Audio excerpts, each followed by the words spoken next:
The next two sections will be dealing with graphs and tables, and many of these you've already seen before. I'm just going to be filling in some details. The first thing and maybe most important piece of advice for these next two sections is to pay attention to the names of them. So this section 10.6 in the textbook is graphs and tables for categorical data. So I think many of you have already seen most of these graphs, maybe even had to make them by hand, which we're definitely not going to be wasting our time with in this course. But you may not have been presented with having to choose an appropriate graph given some data, okay? And frankly, out in the real world outside of the classroom, that's probably the most important thing is, right? I've never had someone come to me with some data and say, I need you to make a pie chart with this thing, a histogram with this data. Like, they're just like, here, make some graphs from this, like help us understand this data, right? So you need to be the one that actually picks an appropriate graph. No one's going to tell you you have to make a pie chart with this or a bar chart or whatever it is, okay? So the very first thing that we need to do as we're deciding on what an appropriate graph would be just be to figure out what kind of data we have. Because if I've got number data versus just like names of things or labels or categories, I want to approach those things very differently, right? If I were to try to make a pie chart with people's salaries, right, I would have millions of pieces in the pie. It would make no sense. That would be completely nonsensical. I don't want to do that. So everything I'm going to be presenting in this section is going to be for categorical data specifically, okay? So that's going to be the kind of data that's mostly just names and labels, something that's not a quantity of anything, right? We're just describing the quality of something, like what kind of group it belongs to. So when we get to something like that, we can't really find like the average hair color or eye color or the average, political party, right? That doesn't even make sense.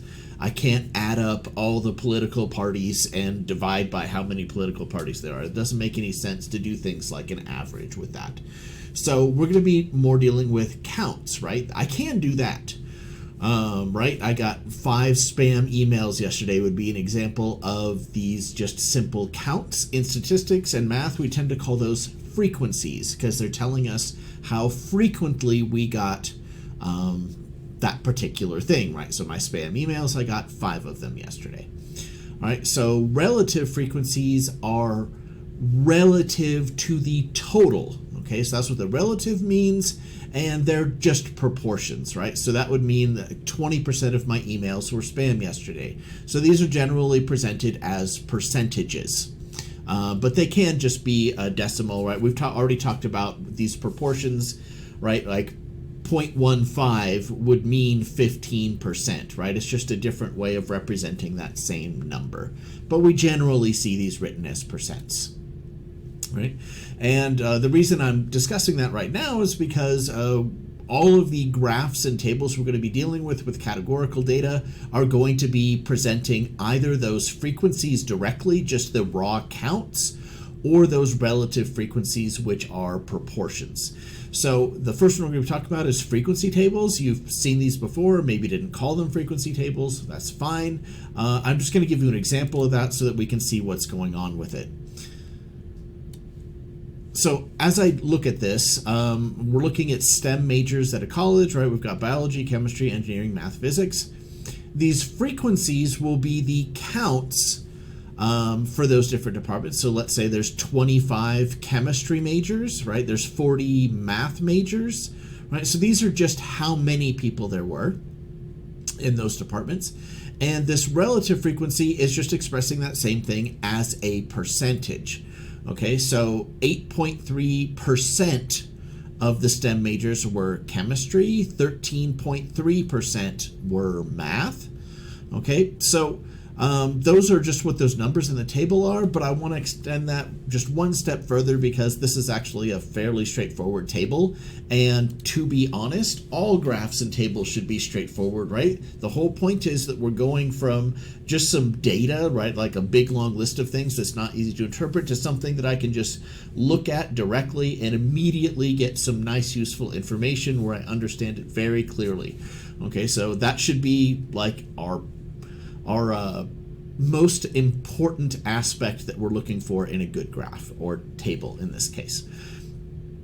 So let's talk about what these columns should be adding up to, okay? So let's start with the percentages, all right? If I add all these up, what do you think they should add up to?